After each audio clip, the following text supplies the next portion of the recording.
నామములో మీకందరికీ వందనాలు. చాలా ప్రశ్నలు అడుగుతున్నారు, జవాబులు నేను త్వరగా మీకు చెప్పలేకపోతున్నాను. సమయం ఉండక మీకు సరైన సమయంలో జవాబులు చెప్పలేకపోతున్నా. కొంతమంది దైవజనులు అలాగే విశ్వాసులు కూడా నన్ను అడిగిన ప్రశ్న దయచేసి ఈ ఉదయకాల సమయంలో మనం ధ్యానం చేసుకుందాం. యోహాను సువార్త 20వ అధ్యాయము 17వ వచనాన్ని గట్టిగా చదువుదాం. ఒకటి చదువుతారా? యేసు ఆమెతో నేనింకను తండ్రి యొద్దకు ఎక్కిపోలేదు గనుక నన్ను ముట్టుకొనవద్దు. చాలను అయిపోయింది, అది నన్ను ముట్టుకొనవద్దు అని. చాలా మంది సేవకులు లేదా విశ్వాసులు నన్ను అడిగిన ప్రశ్న ఇదే. యేసయ్య 27వ వచనంలో ఏమన్నాడు చూడండి. ఇదే యేసయ్య 27వ వచనంలో, తరువాత తోమాను చూసి నీ వ్రేలు ఇటు చాచి నా చేతులు చూడుము, నీ చేయి చాచి నా ప్రక్కలో ఉంచి కాక విశ్వాసవై ఉండమని. ఒక నేను సింప్లిఫై చేస్తున్నా. చాలా మంది పాస్టర్స్ విశ్వాసులు అడిగిన ప్రశ్న ఇదే. ఏమనంటే, యేసు ప్రభు మరియమ్మనేమో నన్ను ముట్టుకోవద్దన్నారు, తోమ దగ్గరికి వెళ్ళేమో నన్ను ముట్టుకో అన్నాడు. ఇదేంటి, యేసయ్య పక్షపాతమా లేకపోతే ఏంటి అన్నది. కాదు అర్థమవుతుందండి. ఇంకా కొంతమంది తెలియక పురుషులకి ప్రాధాన్యత, స్త్రీలకి ప్రాధాన్యత లేదు. ఇది తప్పుడు ఆలోచన. ఓకే, గ్రీక్ బైబిల్ జాగ్రత్తగా మీరు చదివితే అక్కడ ఉన్న మాట నేను జాగ్రత్తగా గ్రీకులో చదువుతున్నా, మీకు మళ్ళీ ఇంగ్లీష్లో తెలుగులో కూడా చెబుతాను. గ్రీకులో ఉన్న మాట ఏంటంటే లెగై అంటే ఈ ఐతో ఎండ్ అవుతే గ్రీకులో third person singular. Okay, grammar. Okay, లెగై ఆటే అంటే టు హర్ అంటే లెగో అంటే ఐ సే, లెగై అంటే హీ ఆర్ షీ సేజ్, అతను కానీ ఆమె కానీ చెప్తున్నారు. ఏమనంటే ఆటే అంటే టు హర్, ఆమెతో ఆయన చెబుతున్నాడు. ఆయన ఎవరు? Who is that? హీ ఈసూస్. గ్రీకులో ఈసూస్ అంటే యేసు.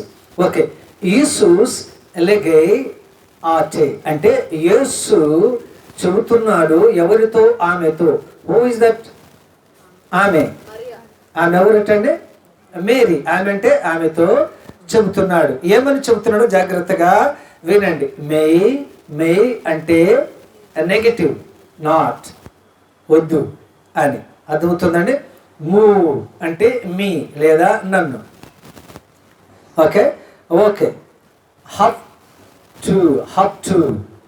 టు అంటే టచ్, ముట్టుకోవటం. అది అక్కడ రాస్తున్నది. కానీ గ్రీక్ బైబిల్లో గ్రామాటికల్ మీనింగ్ అంటే గ్రామ ప్రకారంగా జాగ్రత్తగా వినండి. ఓకే, గ్రామాటికల్ మీనింగ్ అక్కడ ఇంగ్లీష్లో నేను చదువుతున్నా, మళ్ళీ మీకు తెలుగులో కూడా చెప్తాను. జాగ్రత్తగా వినండి. It is a present middle imperative. అందుకనే గ్రామర్ నేర్చుకోమని. Present middle imperative. పురాతన గ్రీకు భాషలో దీన్ని చక్కగా వాడేవారు. ఒక ఇంపరేటివ్ అంటే మనకు తెలుసు, ఇంగ్లీష్లో ఎన్ని రకాలు ఉన్నాయి చూపిస్తూ ఉంటే. ఓకే, ఏంటంటే అందులో ఒకటి ఏంటంటే ఆజ్ఞాపించుట, రిక్వెస్ట్, బ్రతిమలాడుట, ఇలాంటిదంతా ఒక భాగం ఇంగ్లీష్లో. ఓకే, ఇక్కడ ప్రజెంట్ మిడిల్ ఇంపరేటివ్ అంటే ఆజ్ఞ, ప్రజెంట్ అంటే ప్రస్తుతం, మిడిల్ అంటే ఏంటో నేను చెప్తాను మీకు. ఓకే, ఇది గ్రామాటికల్ మీనింగ్లో it is a present middle imperative implying a command అంటే ఆజ్ఞ.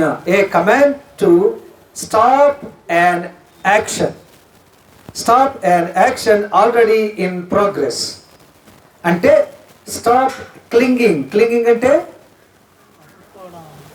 అలాగే అనుకుని ఉండటం.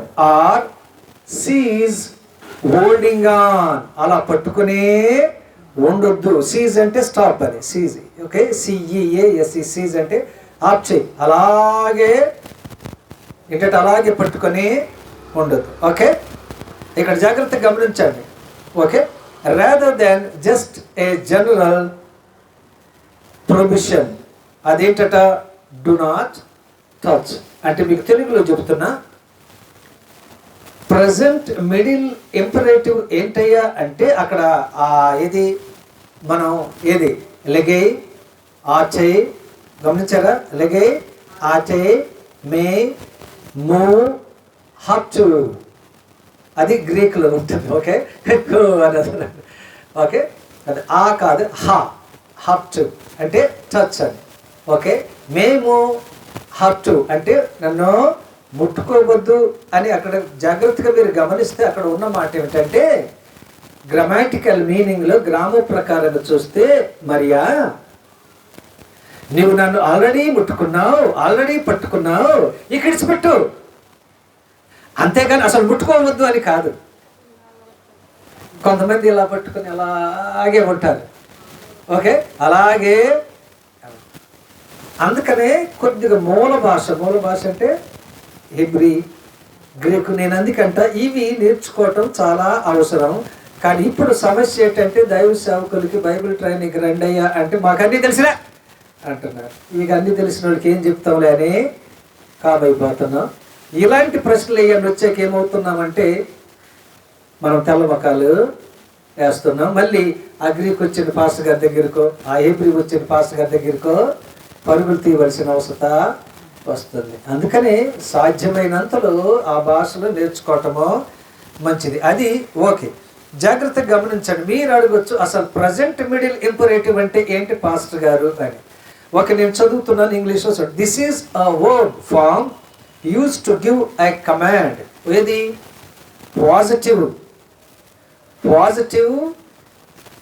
పాజిటివ్ ప్రజెంట్ మిడిల్ ఇంపరేటివ్ అయితే ఏంటంటే, జాగ్రత్తగా గమనించండి. This is a verb from use to give a command, request. Okay, ఇవన్నీ కూడా ఒక దాంట్లో వస్తాయి ఇంగ్లీష్ గ్రామర్లో మీరు జాగ్రత్త చూస్తే. Or exaltation. Okay, that is ongoing, habitual or a process. అంటే జరుగుతూ ఉంది. ఆన్ గోయింగ్ లేదా హ్యాబిచువల్ లేదా ప్రాసెస్ అంటే జరుగుతూ ప్రతిరోజు చేస్తూ ఉన్నదని. It specifically employs the middle voice, which usually signifies that the subject is performing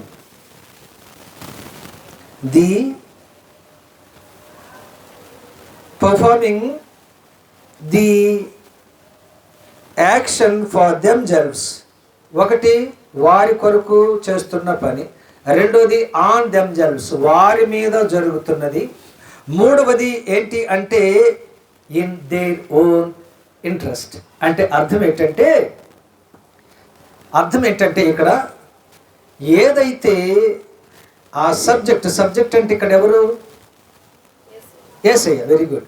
subject అంటే ఇక్కడ ఏంటంటే యేసయ్య అంటున్నది ఏంటంటే, ఇదిగో నువ్వు ఆల్రెడీ నన్ను టచ్ చేసావు మరియా అంటే, అక్కడ ఆ పదం లేదులేగా నేను చెప్తున్నా, మరియా నువ్వు నన్ను టచ్ చేసావు మేరీ, ఇక ఆ సార్లే ఇక విడిచిపెట్టు, ఇక కొద్దిగా దూరంగా ఉండు అని. దాన్ని మనం ఇంకొకలాగా అర్థం చేసుకున్నాం. అది అందుకనే అక్కడ మనం చెప్తున్నది, మనం గమనిస్తున్నది ఏంటంటే మనం జాగ్రత్తగా గమనిస్తే ఏమట, ఓకే జాగ్రత్తగా ఇక్కడ గమనిస్తే పాజిటివ్ కమాండ్ టైప్ అయితే అంటే అర్థం ఏంటి? పాజిటివ్ అంటే మనకు అనుకూలంగా. ఓకే, పాజిటివ్ కమాండ్ టైప్ అయితే అంటే ఆజ్ఞాపించిన టైప్ కానీ మనం చూస్తే, it instructs someone to continue doing. అంటే నేనే నీకు సలహా ఇస్తున్నా, నేనే నీకు ఆజ్ఞాపిస్తున్నాను కాబట్టి చెయ్యి, అలాగే చెయ్యి అని. Continue. Okay, doing or keep on doing. అర్థమవుతుందండి? Keep on doing something rather than just doing it once. అంటే అర్థం ఏంటంటే, పాజిటివ్ టైప్ కమాండ్ అయితే అర్థం ఏంటంటే, చూస్తూనే ఉండు అని. అంతేగాని ఒకసారి అలా ముట్టుకొని విడిచిపెట్టు అనే అర్థము కాదు ఇక్కడ. ఏది? ప్రజెంట్ మిడిల్ ఇంపరేటివ్ గ్రీకులోనే. అర్థమవుతుందండి? Present middle imperative. మీకు అర్థమైందండి? ఇంపరేటివ్ అంటే మీకు తెలుసు, ప్రజెంట్ అంటే ప్రస్తుతం అని. ఆ మిడిల్ అనేది మీకు తెలియదు కాబట్టి ఆల్రెడీ నేను మీకు అది చెప్పాను. అర్థమవుతుందా? ఓకే. కాబట్టి ఒకసారి అలా టచ్ చేసి విడిచిపెట్టడం అని కాదండి. అలాగే పట్టుకొని ఉన్నావు మరియా, ఇక అయిపోయిందిగా, ఇక నువ్వు కొద్దిగా దూరంగా ఉండు, అంతేగాని అసలు ముట్టుకోకముందు వెళ్ళా అని ఆయన చెప్పలే. అలా చెప్పిన ఆయన అయితే 27 వచ్చిన వాళ్ళు ఏమన్నాను? అప్పటికి ఆయన మరి తండ్రి దగ్గరికి వెళ్ళాడా? ఇప్పుడు వెళ్ళలేదు, అప్పుడు కూడా వెళ్ళలే. మరి అప్పుడు ఎందుకండి? పురుషుల కాదు, మనం అర్థం చేసుకోవటమో తప్పు. అర్థమవుతుందా? అందుకనే ఏ భాష, మూల భాషలు కూడా కొద్దిగా టచ్ ఉండాలి. ఓకే, నేర్చుకోవాలి. ఇలాగంటున్నాను అని దయచేసి దైవ సేవకులు ఏమి నా మీద కోప్పడద్దు, కానీ నేను చెబుతున్నది సత్యం. ఓకే, పాజిటివ్ కమెంట్ టైప్ అయితే అది చూసాం. నెగిటివ్ కమెంట్ టైప్ అయితే ఇప్పుడు నెగిటివ్ ఏంటి? మే, not, plus imperative, middle imperative. Okay, ఇప్పుడు నన్ను ముట్టుకొనే ఉండొద్దు, నన్ను పట్టుకొనే ఉండొద్దు. అదే అక్కడేంటి? పాజిటివ్ టైప్ అయితే నన్ను పట్టుకొనే ఉండు. ఇప్పుడు ఇక్కడ నెగిటివ్ చెప్తున్నాడా యేసయ్య? మరి వెరీ గుడ్. ముట్టుకున్నావుగా, పట్టుకున్నావుగా, ఎగిడిచిపెట్టాయి కొద్ది పక్కకి. దాన్ని మనం ఏదో సరిగా అర్థం చేసుకోకుండా తోసేసాడు, అసలు ముట్టుకోవద్దు అన్నాడు. కాదు, ఏ డిస్క్రిమినేషన్ కూడా యేసయ్య కాదు అది లేదు. అందుకనే జాగ్రత్తగా మనం కంగారు పడొద్దు. సేవకుల్లో అయిన మనమే కంగారు పడితే విశ్వాసులు ఇంకా కంగారు పడతారు. అసలు మూల భాషలో గ్రీకులోని ఏముందని అనుకోవాలి. కాబట్టి ముగింపు ఏంటంటే, జీసస్ యూజ్డ్, యేసయ్య యోహాను సువార్త 20వ అధ్యాయం 17వ వచనములో ఆయన చెప్పిన మాట ఏమిటంటే, మేరీ,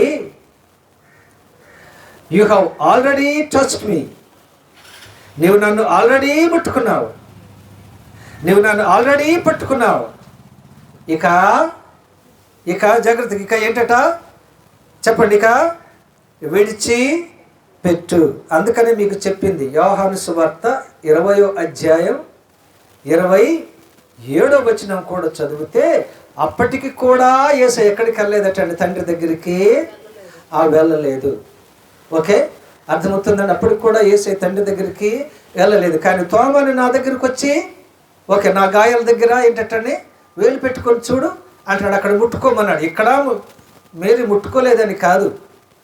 అర్థమవుతుందా?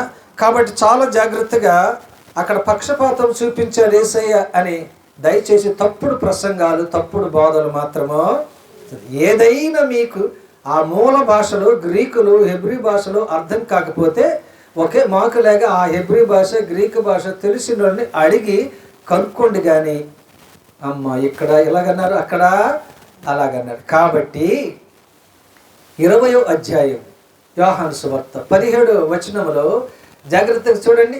లెగై, హీ సేజ్, ఏంటంటే ఎవరు? యేసు ప్రభు. లెగై ఆర్చై మే మూ హప్టు అంటే అర్థం ఏంటంటే, మరియమ్మ, నువ్వు నన్ను ఆల్రెడీ ముట్టుకున్నావు కదా, ఇక విడిచిపెట్టు అని అర్థం. కానీ నన్ను అసలు ముట్టుకోవద్దు అని కాదు. ఒక వ్యక్తి మనల్ని షేక్ హ్యాండ్ ఇచ్చాడండి, ఇంకా అలాగే పట్టుకొని ఇలాగే కీప్ ఆన్ ఊపింగ్ నాట్ విడిసింగ్. ఆవిడేమవుతుందట, ఇంక సార్లే అంటామా? దాని అర్థం ఏంటి? అసలు షేక్ హ్యాండ్ ఇవ్వలేదనా? కాదు, 5 నిమిషాల నుంచి చేతిని అలాగే నువ్వు చాలే, ఇక పక్కకుండు అని అర్థమవుతుందండి. కాబట్టి ముగింపు ఏంటి?